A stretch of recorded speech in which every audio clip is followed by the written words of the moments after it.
ત્રિકોણની સમરૂપતા વિશે આપણે જોયું કે બે ત્રિકોણો જો સમરૂપ હોય તો અનુરૂપ ખૂણાઓ સમાન હોય અને અનુરૂપ બાજુઓનો ગુણોત્તર સમાન હોય, બાજુ સમાન હોય નહીં. જેવી હવે એકરૂપતામાં જે પ્રમેયો હતા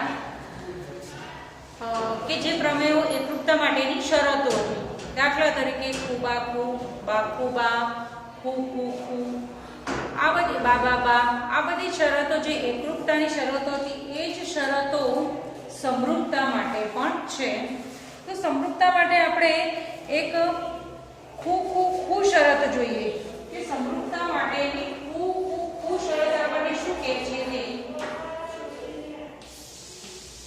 ખૂ શરત મુજબ બે ત્રિકોણો આપેલા હોય, ત્રિકોણ ABC અને ત્રિકોણ PQR, બે ત્રિકોણો માટે A એટલો P હોય, B જેટલો Q હોય ને C જેટલો R હોય અને બાજુઓનો ગુણોત્તર સમાન હોય કે AB/PQ બરાબર BC/QR બરાબર AC/PR થાય તો ખૂણો શરત મુજબ આ સંગતતા માટે બે ત્રિકોણો સમરૂપ છે. વળી આપણે ખૂ શરત તો છે જ, એની સાથે બીજી શરત નવી આવે છે ખૂ શરત, ફક્ત ખૂણો એટલે કે એક ત્રિકોણના બે ખૂણા એને અનુરૂપ બીજા ત્રિકોણના બે ખૂણા સમાન હોય તો પણ આ બે ત્રિકોણો સમરૂપ થાય છે, કેમ કે ત્રીજો ખૂણો આપોઆપ સમાન થશે. કારણ કોઈ ત્રિકોણના બે ખૂણા આપ્યા હોય, બે ખૂણાનો સરવાળો કરીને 180 માંથી બાદ કરો એટલે આપણને ત્રીજો ખૂણો મળી જશે. એવું જ બીજા ત્રિકોણ માટે છે. બીજા ત્રિકોણમાં પણ આપેલા પેલા ત્રિકોણના જેટલા જ માપના બે ખૂણા છે એ બે ખૂણાઓ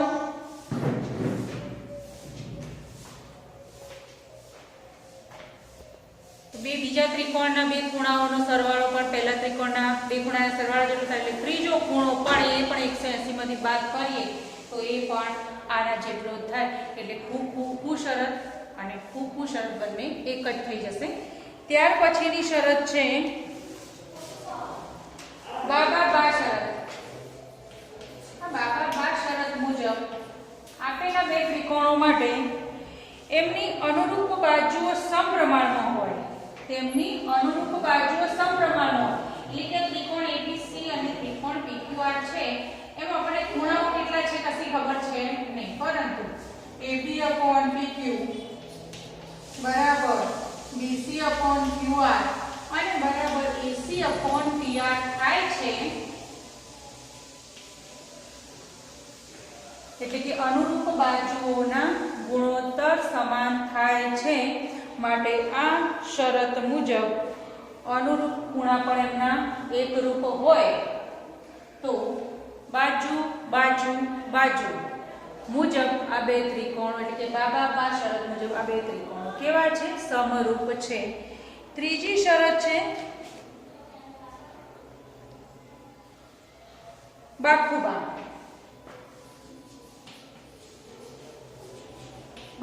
એટલે બાજુ ખૂણો બાજુ પણ બે બાજુઓની વચ્ચેનો અંતર્ગત ખૂણો. હવે ત્રિકોણ લઈએ આપણે અહીંયા XYZ છે, બીજો ત્રિકોણ DEF છે. આ બે ત્રિકોણો માટે બાખૂબા શરત ક્યારે કહેવાય? તો આ ત્રિકોણની XY બાજુ અને આ DE નો ગુણોત્તર થાય XY/DE બરાબર YZ/EF. બે બાજુઓના ગુણોત્તરો સમાન અને એની વચ્ચેનો અંતર્ગત ખૂણો અને ખૂણો Y બરાબર ખૂણો E હોય તો આ બે ત્રિકોણો કેવા થાય? સમરૂપ થાય. અને કઈ શરત?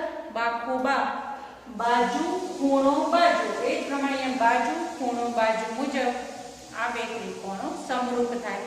અને પછી બે ત્રિકોણો સમરૂપ થાય તો આપણે બાકીના બધા અંગોને તો સરખાવી શકીએ છીએ. પછી આપણે કહી શકીએ છીએ ખૂણો X એટલો ખૂણો D હોય, Z જેટલો કોણ હોય F હોય અને XZ બરાબર DF પણ થાય.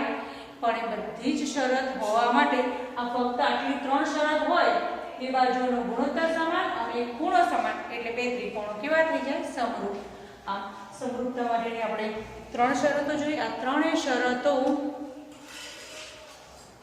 3 ની ચોથી ખોખું શરત, આ ચારેય શરતો આપણને પ્રમેયના રૂપમાં આપેલી છે પુસ્તકમાં, પણ એ આપણે રદ કરેલા કોર્સમાં છે. પણ આપણે એની શરતો તો જાણવી જ પડે.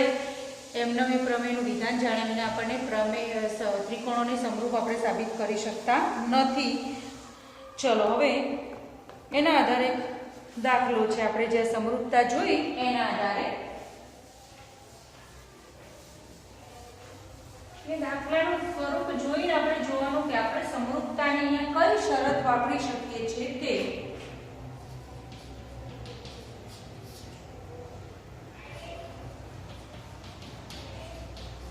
આકૃતિમાં થી ખૂણો P શોધવો છે. એ આકૃતિ આપેલી છે.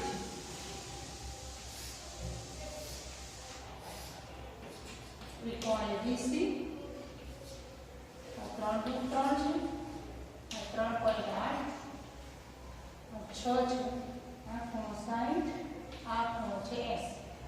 બીજો ત્રિકોણ છે PQR, એની અંદર આ છે 12, આ છે 6√3 અને આ છે 7.6.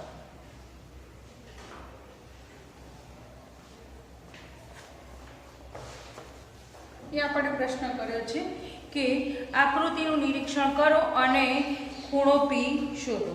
ખૂણો P ક્યારે શોધી શકીએ? તો ખૂણો P વાળો ત્રિકોણ કયો છે? PQR. આ PQR ત્રિકોણમાં કોઈ ખૂણો આપ્યો નથી. ધારો કે કોઈ બે ખૂણા આપ્યા તો આપણે ત્રીજો ખૂણો શોધી શકાય. પણ આ બે ત્રિકોણોને આપણે આ શરતો જોઈએ, શરતો મુજબ જો આપણે સમરૂપ ત્રિકોણો સાબિત કરી શકીએ તો પછી સમરૂપ ત્રિકોણો થાય તો અનુરૂપ ખૂણાઓ સમાન થાય. એને પછી આપણે ખૂણો P ને ખૂણો Q ને ખૂણો R બધા ખૂણાઓ શોધી શકીશું. પહેલા એક તો આપણે આ ત્રિકોણ ABC માં એક ખૂણો છે 80, B 60 તો C શોધી કાઢીએ. તો ત્રિકોણ ABC માટે A + B + C ખૂણો બરાબર 180 થાય.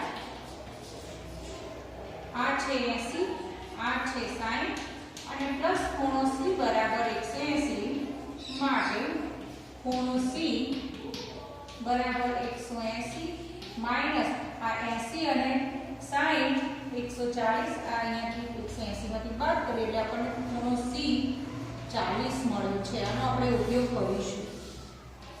ખૂણો C આપણને કેટલો મળે છે? 40.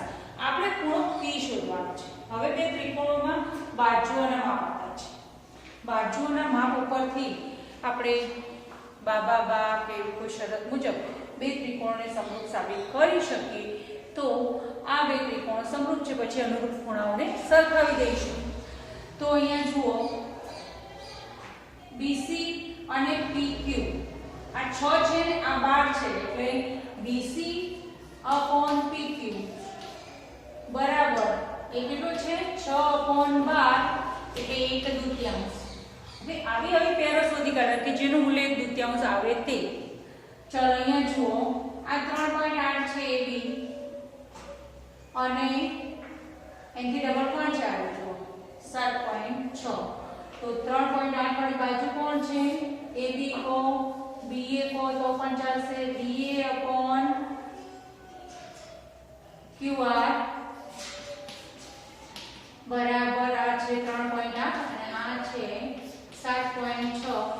આનો પણ ગુણોત્તર 1/2 થાય. 3.8 / 7.6 એટલે 1/2. હવે ત્રીજો રહ્યો કોણ રહ્યો? અહીંયા છે AC, અહીંયા છે RP. AC / RP શોધી કાઢીએ. AC છે 3√3 અને RP છે 6√3. જો આ પણ √3 જતા રહે 3/6 એટલે 1/2. તમે એની પેર શોધવી પડે. પછી તમે 3.8/6√3 કરો તો એકે બાજુનો ગુણોત્તર સમાન આવશે નહીં. અહીંયા ત્રણેય ગુણોત્તરો કેવા છે? સમાન. માટે આપણે લખી શકીશું કે BC upon PQ બરાબર BA upon QR બરાબર AC upon RP. હવે લખવાની થોડી પદ્ધતિ BA કો AB કો એક જ છે. કેમ? કેમ કે આપણે સંગતતા શોધવાની છે, ઉલટ સુલટ ના થાય એટલા માટે. જો અહીંયા BC છે ને, અહીંયા B થી શરૂ અને CB કઈ છે ભાઈ? એટલે કન્ટિન્યુઅસ આ પ્રમાણે CB તો B થી પછી શરૂ થાય, BA તો A થી શરૂ થાય, AC અહીંયા નીચે પણ એ પ્રમાણે આવી ગયું છે. જો PQ પછી QR અને RP બે ત્રણે ગુણોત્તરો કેવા છે? સરખા. તો બા શરત મુજબ, બા પ્રમેય મુજબ કયા બે ત્રિકોણો સમરૂપ થશે? ત્રિકોણ C, અહીંયા પહેલો અક્ષર લેવાનો, CBA ત્રિકોણ ABC તો થશે જ. CBA ABC બોલો, ACB બોલો એક છે, પણ સંગતતા મુજબ જ આપણે ત્રિકોણ લેવાનો એટલે ખૂણાઓ સરખાવી શકાય. CBA સમરૂપ ત્રિકોણ PQR. બરાબર, સંગતતા મુજબ આપણે આ બે ત્રિકોણોને સમરૂપ સાબિત કરી શકીએ. હવે આપણે શું શોધવાનું છે? આપણે આપણા લક્ષ્યમાં હોવું જ જોઈએ. આપણે ખૂણો P શોધવાનો છે. બે ત્રિકોણોને જો સમરૂપ સાબિત કરી દીધા આપણે, તો હવે અનુરૂપ ખૂણાઓ સરખા હોય જ આપણી સમરૂપતાની શરત મુજબ. તો P ખૂણો શોધવો છે તો અહીંયા જો બે ત્રિકોણ સમરૂપ, તો C ખૂણો એટલો P હોય, B એટલો Q હોય અને A એટલો R હોય. આપણે ફક્ત P શોધવાનું છે, તો P ને અનુરૂપ ખૂણો કયો છે? C. તો આપણે લખી શકીએ માટે ખૂણો P બરાબર ખૂણો C. આપણે એટલા માટે C પહેલા શોધી રાખ્યો છે, કેમ કે C ની જરૂરિયાત ઊભી થવાની હતી એટલા માટે. જો C એટલે શોધી દીધું ને, તો હવે P એટલો C. C કેટલો છે? 40. તો P પણ 40 મળી ગયો આપણે જવાબ. જો આપણે અહીંયા C પહેલાથી શોધી ન રાખ્યો તો અહીંયા પાછળ અટકી જાય, C શોધવાની જરૂરિયાત ઊભી થાત જ. આમ આપણે કોઈ પણ આ બે ત્રિકોણો માટે ગમે ત્યાં એક જ ખૂણો શોધવાનો કીધો છે આપણે. Q કે તો Q ખૂણો કે કોના જેટલો હોય? B જેટલો હોય. R કે R ખૂણો કોના જેટલો હોય? A જેટલો હોય. આ મુજબ સંગતતા આપણી પરફેક્ટ હોય એટલે એ મુજબ આપણે અનુરૂપ ખૂણાઓને સરખાવીને સરખા હોય પ્રમાણે ખૂણાઓ શોધી શકીએ. બાજુઓ પણ પ્રમાણો એ પ્રમાણે ગુણોત્તર ઉપરથી બાજુઓ પણ શોધી શકાય.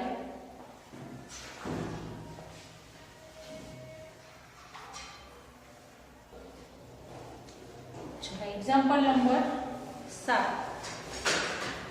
90 સેમી ઊંચાઈ વાળી છોકરી, એટલે કે છોકરીની ઊંચાઈ આપી છે 90 સેમી, વીજળીના થાંભલાના તળિયેથી 1.2 મીટર પ્રતિ સેકન્ડની ઝડપથી આમ જઈ રહી છે, દૂર થાંભલાથી દૂર જઈ રહી છે.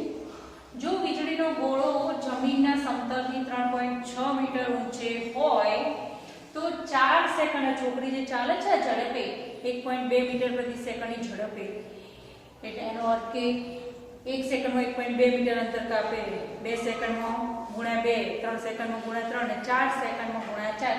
4 સેકન્ડ પછી એના પડછાયાની લંબાઈ શોધવાની છે. એની લંબાઈ ના શોધવાની, એની લંબાઈ દેનાય છે. શું બદલાય? પડછાયો. એમાં પડછાયો બદલાય છે આપણને ખબર ને. જો સવારમાં સૂર્ય ઉગે ત્યારે આપણો પડછાયો કેવો હોય છે? લાંબો હોય છે.